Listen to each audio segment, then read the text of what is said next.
Ticano Florian va vous adresser quelques mots concernant la symbolique de la soupe populaire qui vous est servie aujourd'hui. Bonjour, merci. On serait plus de 500 dans les rues un beau dimanche après changement d'heure.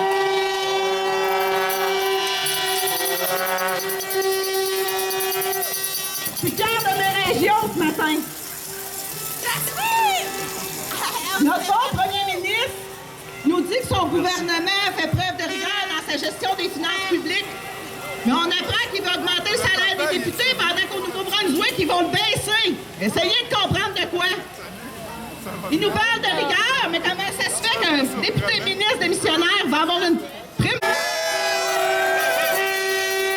Pendant ce temps, nous, travailleurs, devons nous battre pour faire valoir nos droits et nous peinons à obtenir compensation de nos employeurs qui engrangent des profits et qui nous licencient.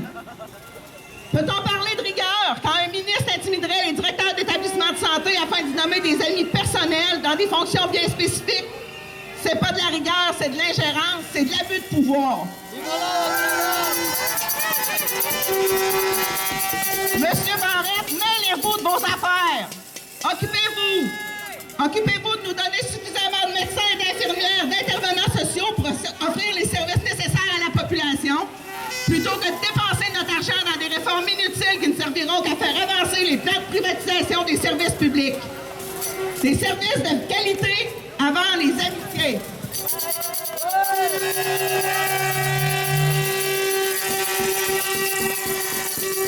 Nos députés n'avaient pas des bureaux suffisamment sécuritaires ou fashion. On vous dit, serrez-vous la ceinture. Nous, on rénove nos bureaux pour qu'ils soient de moins en moins accessibles à la population.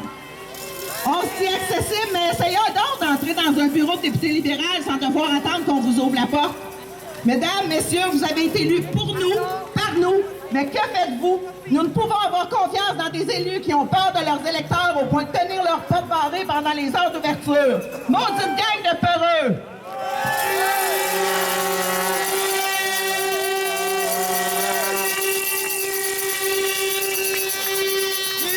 La commission Charbonneau nous a démontré le laxisme des libéraux envers la fraude et la corruption qui nous a coûté très cher en fonds publics. Puis aujourd'hui, on nous fait payer encore en mettant en place des mesures d'austérité qui diminuent notre qualité de vie pour payer des avantages accordés à des entreprises et d'individus qui avaient déjà les poches bien pleines.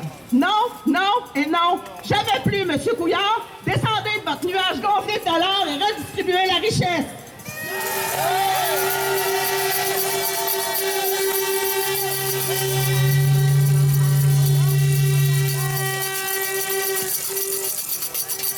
Monsieur Couillard, allez refaire vos devoirs, respectez vos engagements, redonnez-nous notre argent. Pas assez de nous couper. On se permet de voyager. Une mission économique de notre premier ministre et de 6 de ses ministres. Combien c'est agréable de voyager auprès de la princesse? Combien c'est agréable de visiter nos cousins? Monsieur le premier ministre, quand viendrez-vous visiter les femmes du milieu communautaire? Quand viendrez-vous visiter les personnes assistées sociales, les patients dans les salles d'attente des urgences, nos personnes âgées, les préposés, les infirmières, les travailleuses au salaire minimum? Quand prioriserez-vous vos citoyennes et vos citoyens? Probablement jamais.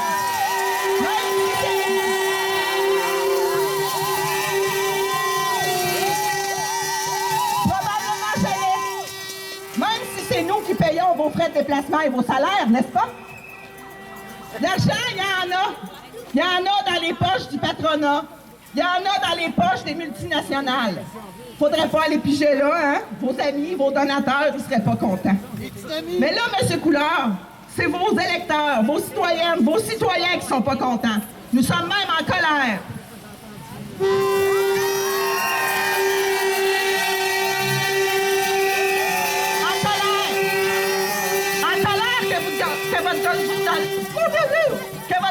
Que votre gouvernement, je suis même plus capable de le dire tellement ça ressemble pas à un gouvernement, ne regarde que la colonne des dépenses et coupe dans nos services à la population, dans nos mesures de conciliation travail-famille, dans nos services d'éducation, dans nos organismes communautaires. En colère que vous refusiez de fouiller dans les poches du patronat, mais de vous voir fouiller sans vergogne et sans remords dans les poches des plus démunis et de la classe moyenne. En colère que vous nous fassiez payer pour mieux nous couper. Assez, c'est assez. De l'argent, il y en a dans les poches du patronat. De l'argent, il y en a. Allez la chercher là.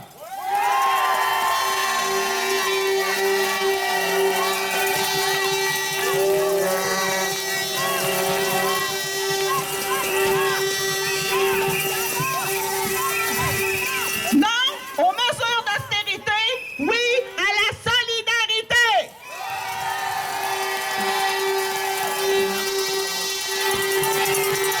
Non à l'austérité, oui à des services publics de qualité. L'argent, il y en a dans les poches du patronat. Allez donc la chercher là, M. Couillard.